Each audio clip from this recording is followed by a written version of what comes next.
Welcome back, friends. In this video tutorial we'll be talking about chromatin remodeling. Before understanding this topic you must understand what is chromatin, right? Now chromatin is a part of chromosome, right? So let me write. For eukaryotic system, what we know is that we are having our DNA. Now DNA is linear. Now the DNA is wrapped around what is called histone proteins. Let me draw. If these are the histone proteins, these round shaped things are histone proteins. So let me change the color. So if these are histones and these blue regions are DNA, so this DNA is wrapped around all of these histone proteins to finally get coiled. Now they are further coiled to make a thick fiber, and then they are arranged to what is called chromosome, which is having a centromere like that. Okay, now this is what is a structural hierarchy of a chromosome. So if you break chromosome, you can find lots of this kind of structure of bead-like structure, beads on a string, like this DNA wrapped around these histones. Now all of this complex with DNA and histone is called the nucleosome complex. Now then if we break them, we get our DNA. So this is a simple view of the hierarchy of chromosome. Now among them, chromatin means actually DNA plus protein. So let me tell you, DNA plus protein is called chromatin, right? So here DNA, as you can see here, this one, and protein is this red histone uh, proteins, all together are called chromatin. Okay. Okay, so as we get these chromatins in our hand, now we can remodel them. So this remodeling of chromatin occurs inside the cell due to some process, due to some events, right? Now why we at all need this remodeling? Remodeling means normally what we are having this DNAs wrapped around these histones in different regions in throughout this chromosome, right? But now imagine, now if this DNA are wrapped around these histones, now how we can access the DNA if you want? Now when we require the access to the DNA, we require access to the DNA when we need to transcribe DNA into RNA, when we need to act onto the DNA and activate some part of the DNA or inactivate some part of the DNA. Okay, but if it is wrapped around histone, we cannot achieve that process. So for achieving that process, we must dissociate this DNA from these nucleosome complexes or from the histone proteins, right? So that's why we require the chromatin remodeling. So remodeling of chromatin means simply, first of all, loosening up of this DNA from the histone core proteins. It can also be shifting of this histone protein or nucleosome structure one or two what we can say one or two histones apart. That means in this case we are having in this close proximity we are having three different histones, so we can release one histone out of this place so that we get a large linearized DNA instead of a small part, so that the large part of the DNA can be accessible by other proteins, right? So these are called remodeling. And also we can look for the sliding of this histone complexes from one place to another place. So remodeling means deletion, substitution, or sliding of these histone complexes from one place to another place throughout this chromosome, right? So that's the chromatin remodeling. So now let's talk about, and the application of this remodeling is simply to get the access to the DNA so that transcription happens. Okay, now here it is. Now usually for the understanding of this purpose, the basic goal of us is to understand this, what is the role of this chromatin remodeling in the regulation of transcription, right? So let me talk about this side first because it is required in this case. Okay, now usually what we know, that expression of eukaryotic gene is tightly regulated in each of the steps, because eukaryotic cell is complex and it need to perform many things at the same time. That's why we need to have a tight regulation of the genes, because it takes enormous energy and effort to produce a protein from a gene coding that, right? So that's why we need to have a control. Otherwise, if it is producing that protein vigorously inside the cell without any purpose, it will be a loss of energy and loss of resources, like. So here it says we are having control in several different rounds. The control during the transcription, we are having transcriptional control, control during the processing of this pre-edited RNA complexes to the mature RNA, during the splicing events and RNA editing and all this part we are having the processing control.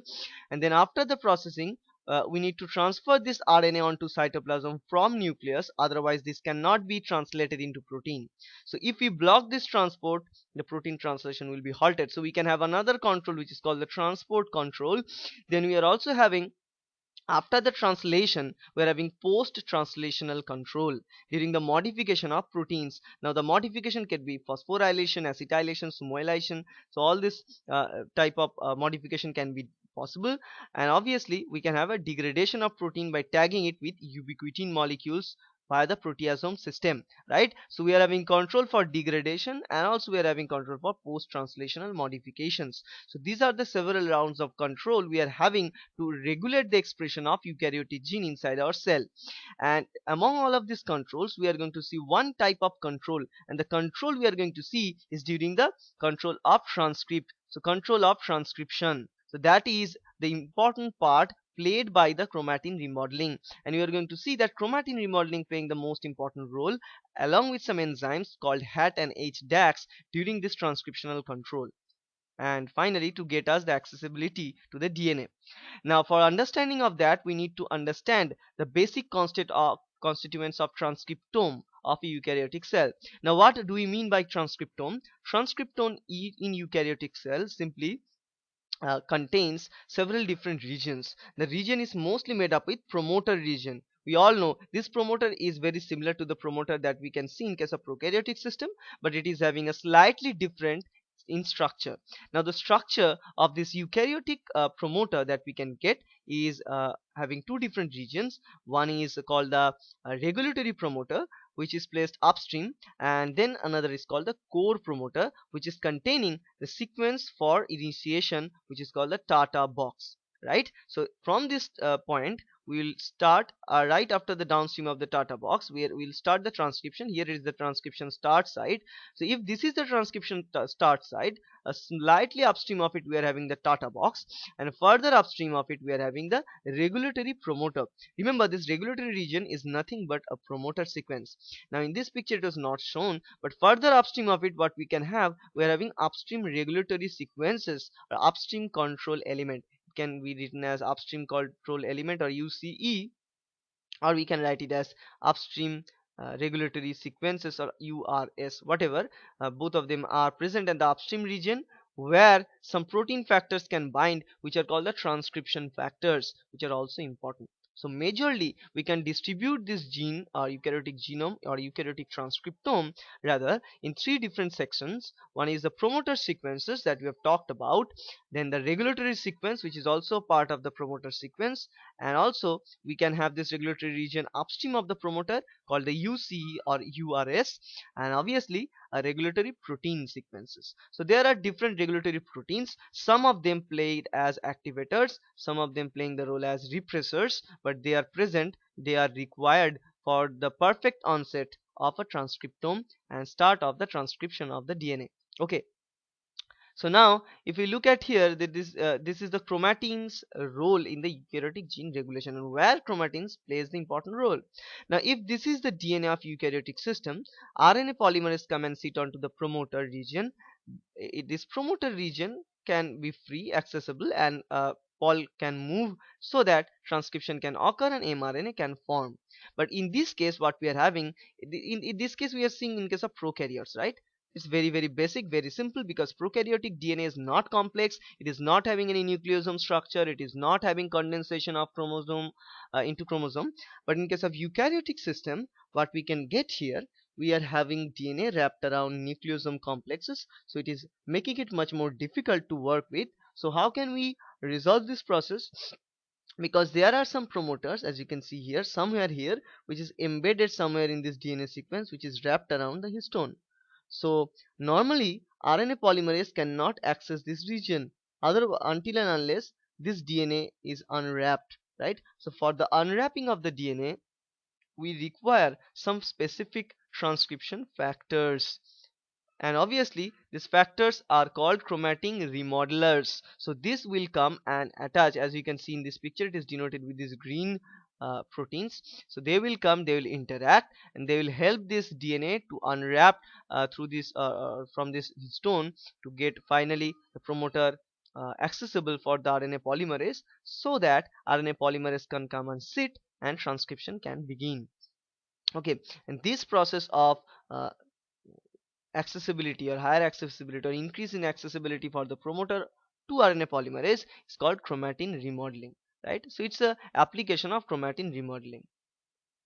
Okay, now what are the types of chromatin remodeling that we can look here?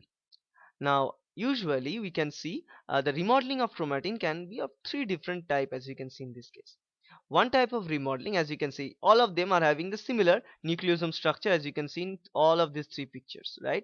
But the remodeling type in this case is uh, simply change in the relative position of an nucleosome. So that means there are 5 different nucleosome complex. So now what we can see here, simply there is a slight change in the nucleosome arrangement give rise to a slight different increase in the accessibility to the DNA in this region, right? So it's simply slight change in the position, no deletion, no addition, no substitution, just a slight change of arrangement. So it's all about arrangement.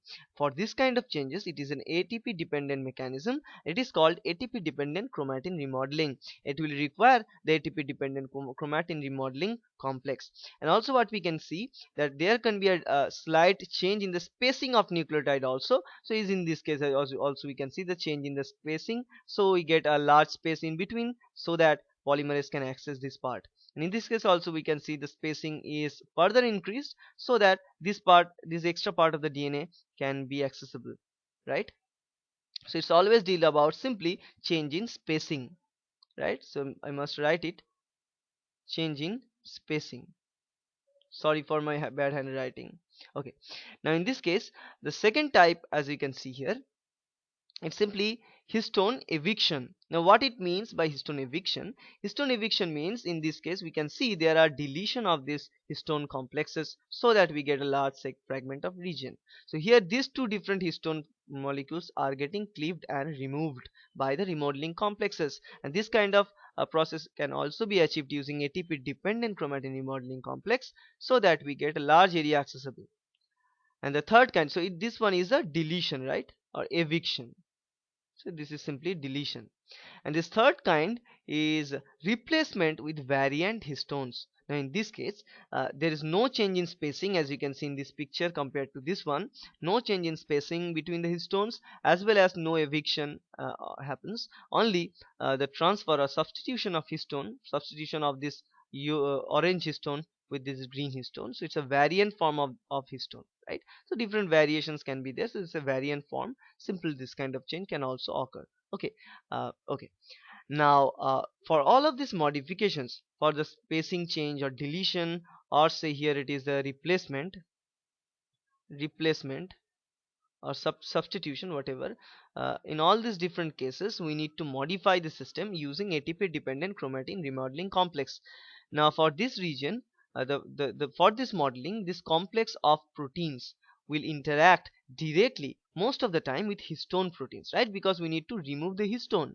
So usually the modification is bring about to histones. Now here it is a structure of a histone wrapped histone, which is helping the wrapping this DNA sequence. Now this histone is having, as you can see, this small tail like structure coming out. So these are called the N terminal tail of histone. Now this N tail of histone are having different modification. Now this tail are having these are prone to modifications. Now the modification are denoted here with these colored sections of red and green patches. Now the red patch means acetylation, green patch means methylation. Now usually the numbers are also given, this H3, H4 and all this. Now for this you must know the basic structure of histone, that histones are made up with octameric structure with different forms. So four different histones, H2A, H2B, so H2A, H2B, H3 and H4. Among these four type of histone monomers, H3 and H4 are much more vulnerable to this kind of changes or this kind of modifications. Usually the modification always occurs in H4 in most of the time.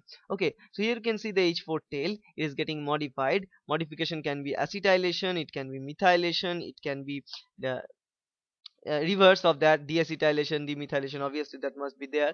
Phosphorylation can be another part of that. So these are the modifications. Now this kind of modification is bring about using the ATP dependent chromatin remodeling complexes. Those are nothing but the complex of some proteins which will modify the histone tails, and as a result of this modification they will achieve their task of spacing or deletion or replacement.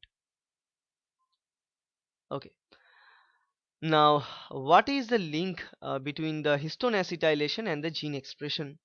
Now, in this video, we'll be talking most of the part is about the histone acetylation, right? Because histone acetylation play a very important role during the accessibility of the promoter of eukaryotic DNA for the RNA polymerase, right? So, what happens usually is simply two things can happen. One is the acetylation, another one is the deacetylation, which is the reverse of that, right? Now, what I have talked to you before, that histones are having this N-terminal tail or histone protein, N-terminal tail of the protein, because these are protein complexes. So these are N-terminal of the protein and C-terminal is somewhere embedded inside.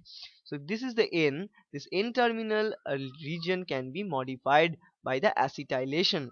Now usually there are different amino acid sequences are present, but among those amino acid sequences, lysine sequences are much prone to this kind of acetylation. So you can see in this picture, most of this acetylation event that are going on are onto the lysine, right? So here it is the acetylation. So all of them are lysines, right? And you can also see the acetylation event most of the time occurs in H4, but it can also occur in H2A, H2B, H3 also. Okay, and H4 is the H4 is the one histone which is much prone to all of this modification. Okay, now here we can see that here it is the amino group at the terminal of lysine. So this modification, remember, all of this kind of modification usually or most of the time occurs in the side chain of lysine. So let me remind you, this modification never occurs to the peptide bond or a peptide backbone. All the time these modifications like acetylation occurs in the side chain of amino acids. Like here the side chain of lysine is having NHC plus, so we are having a modification onto this NHC plus of the lysine. Now here comes the acetyl CoA, and then the transfer of the acetyl group from here onto this side chain. So what we get is the acetylation of the segment in the detail. Okay, now in this picture it is depicted much more clearly. Now as you can see, this sign is important, so let me change the color. I must change the color here. This is the sign which is important because it is telling us that this process is reversible, and yes, it is reversible. Using another set of enzymes we can cleave this part out and it can form acetyl CoA, and we can release this NHC plus side chain as it was, right? Now, what is the importance of this acetylation and deacetylation? Now, for the acetylation event of this lysine, normal lysine onto the acetylated lysine, for this acetylation we require the enzyme called histone acetyl transferase or HAT, or also it is also called the lysine acetyl transferase nowadays, because most of the time the transfer is bring about onto the lysine residue, so it's also called CAT also. Okay, on the other hand, the deacetylation event is carried out by another set of enzyme. It is called histone deacetylase or DAC or HDAC. So these are the two enzymes. HAT and HDAC plays the most important role during this acetylation and deacetylation. Now let's look what are the consequences that bring about by this kind of modification. Now here it comes the core of histone molecule. DNA is wrapped around this histone molecule tightly, so that suppose promoter is somewhere here but it is not, it is inaccessible due to this tight binding. So for the accessibility of the promoter we must lose this binding. For the losing of the binding we are having histone acetylation using HAT or histone acetylase enzyme. Then what it does actually, it lose this interaction, and as a result of losing interaction we are having this promoter accessible by other polymerase enzymes so that transcription can begin. Okay, so you can see here now the acetylation always going on. Okay, so that's all. Now similarly, if we need to silent the expression of a gene, suppose these genes are expressing finely, now we don't need the expression of this gene anymore, we need to silence it, so we will deacetylate the nucleosome nearby that gene. So now deacetylating that part will trigger the signal to finally wrapping of this DNA tightly onto this histone core again to get back this structure, right? So this is how it is linked with the gene. So when there is acetylation, we are having accessibility to the gene, deacetylation, unaccessibility to the gene. So that's the important part. Okay, now usually most of the time the eukaryotic genes are inactivated, or the expression of eukaryotic genes are silent. So they are called the underacetylated conditions or hypoacetylated condition. They are maintained in this condition. So usually it is the normal goal of cell to not transcribe and translate genes, and transcribe and translate genes only when it is required, right? So in those cases we must acetylate those histones so that we can have the accessibility. Now in this case, role of HAT in the acetylation is shown. I have also already discussed this earlier. So this is the tight arrangement. So in this picture it is not mentioned how the arrangement is done. So it is a tight thick fiber arrangement. Now what it does actually, it brings some activated sequence. Now remember, now I have already talked about that part, that histone acetylase can come, sit and modify this lysine residue so that they can make it they can make this promoter accessible, right? Here it is. But I need to talk about another important thing. I need to talk about the control. Now the control mechanism is important. Why? Because remember, all the time and most of the time the cell is maintaining itself in its hypoacetylated state. Now cell need to signal, or cell need to get the signal for making some part of this promoter accessible by acetylation event. Now for that event it must need some factors which are called accessory factors. Now we have talked about some transcription factors. They can be of two type: activator as well as silencers, right? So here we are having the activators coming because we are going to access the promoter region, so we need the activator. Now here comes the activator dimer. It will sit onto some region of the chromatin DNA structure.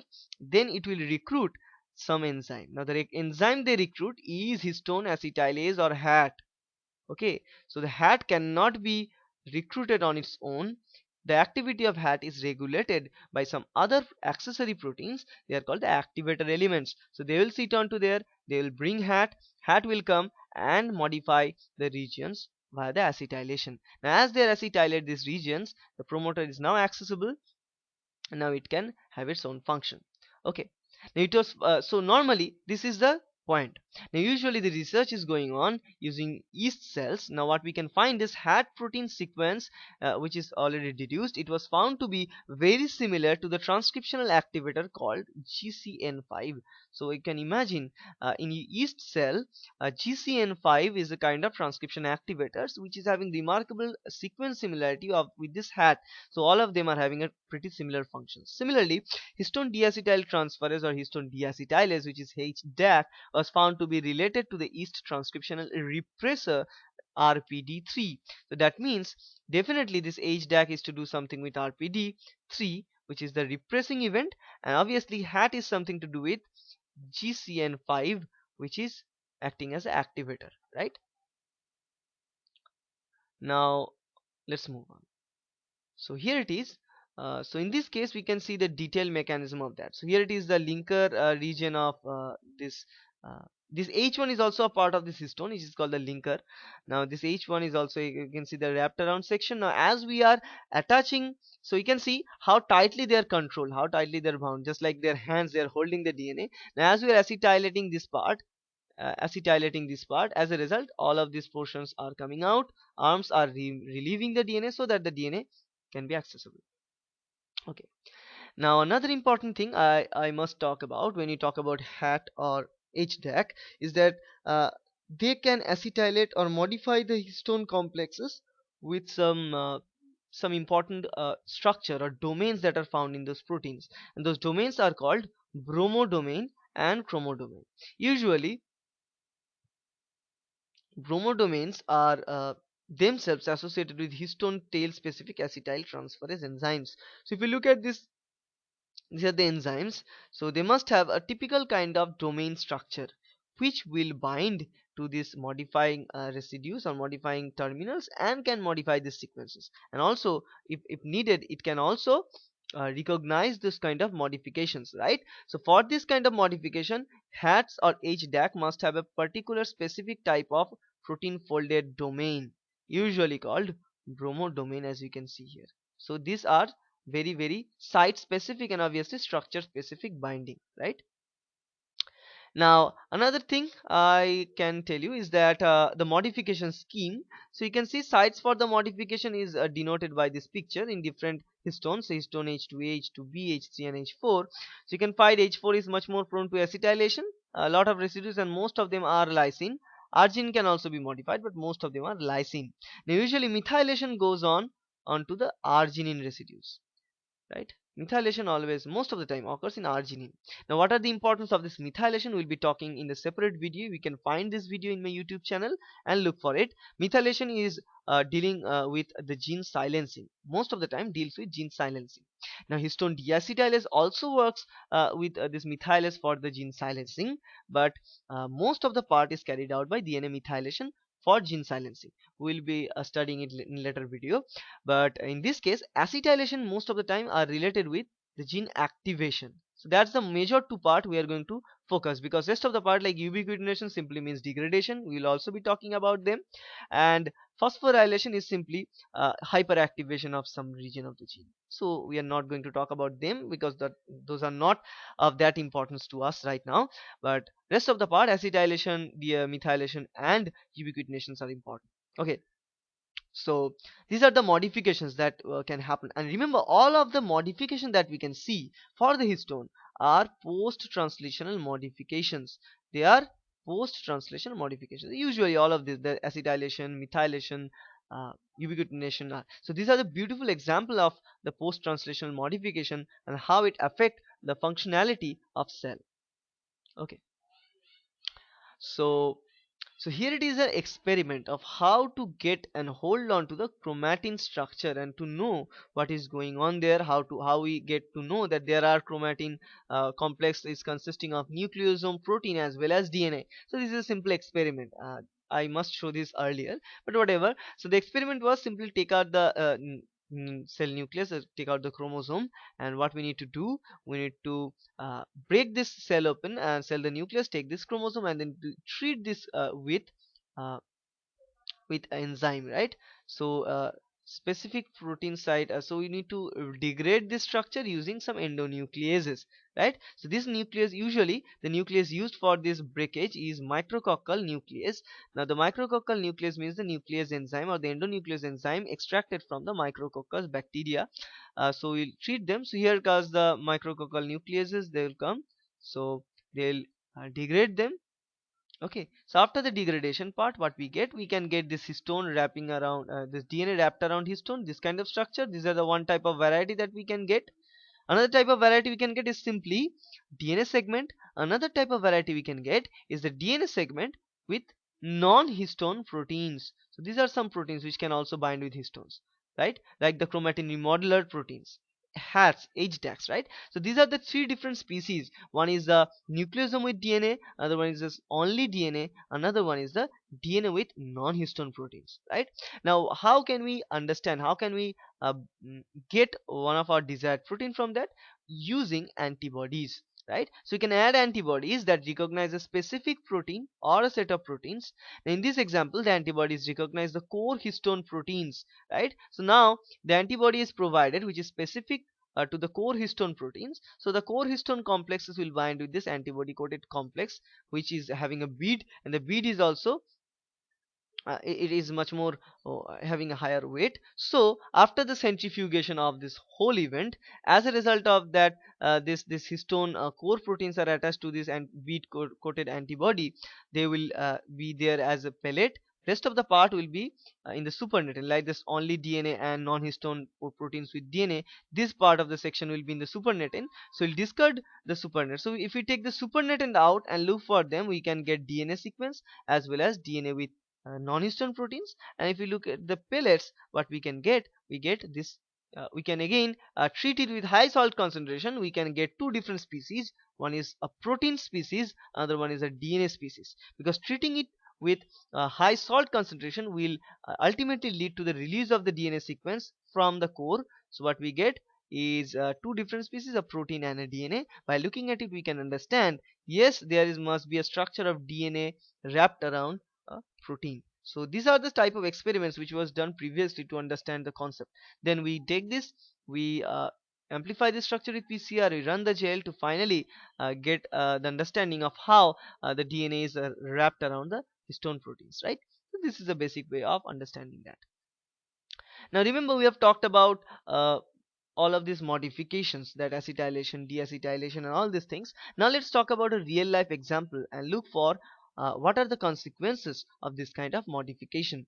Now for example, here we are having a tightly arranged, so this is a eukaryotic system, all this case, tightly arranged structure. FLC is a region. This FLC region is related, it's called a flowering locus C, right? This encodes a transcriptional activator protein that repress flowering, right? So it's called flowering locus C. So it produces repressor of flowering, right? So let's go. So we are having the transcription, mRNA is produced, translation is done, the protein repressor is produced, so it will block flowering. So for this experiment is done in Arabidopsis plant. So in Arabidopsis we won't find any kind of flowering. Okay, but now let's say there is another gene, and this gene is called FLD, right? Now this gene is called flower locus D. Now this flower locus D also produces an enzyme. The enzyme it produces is deacetylase. Remember the role of deacetylase? It cleaves the acetylated content so that it can have the silencing of the expression of some gene. Now this deacetylase can go and sit onto this FLC region so that it will block this FLC gene. It will convert this FLC structure into the condensed chromatin structure so that polymerase cannot access this FLC promoter. As a result of that, no transcription. As a result of that, no translation occur. So as a result of that, no repressor protein can be made. As a result, there is no protein, so no so there is a normal flowering, so no repression of flowering, so we get a normal flowering of the Arabidopsis plant here. So this is a simple example of how deacetyl is playing an important role. But again I'm telling you, in this picture we are only focusing on two different one locus, actually FLC and FLD. One locus is coding a protein of repressor of flowering, another one is a deacetylase.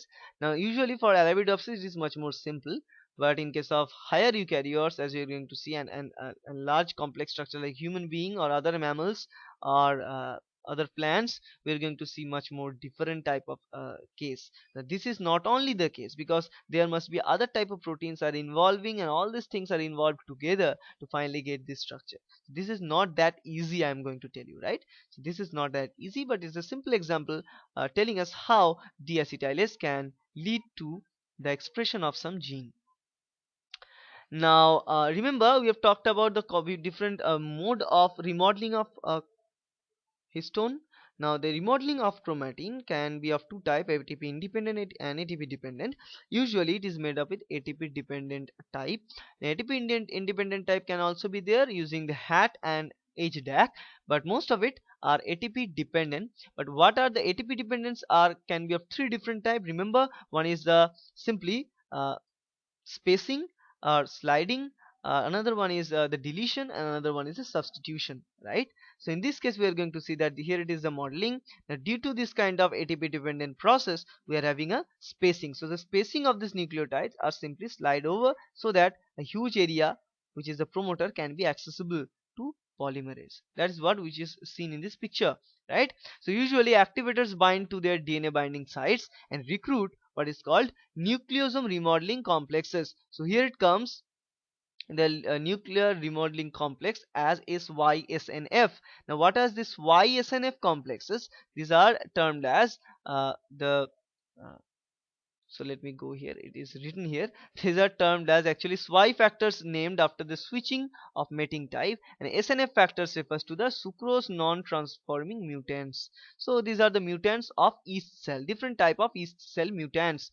Now what they are telling us, that recruit the protein SNF, so they will come, they will bind, and they will uh, with the help of energy from ATP help to space this nucleosomes, split this histone apart so that the promoter region with Tata box can be recognizable by polymerase 2, so that the transcription and translation can happen. Okay, now by looking at it, what we can suggest is that nucleosome structure is dynamic. right? That means nucleosome structure is not stagnant. So that means in this case we can see nucleosome placed in these three positions, but not in this case which is present in that position. Now it is present in this, so it slides along this downstream region.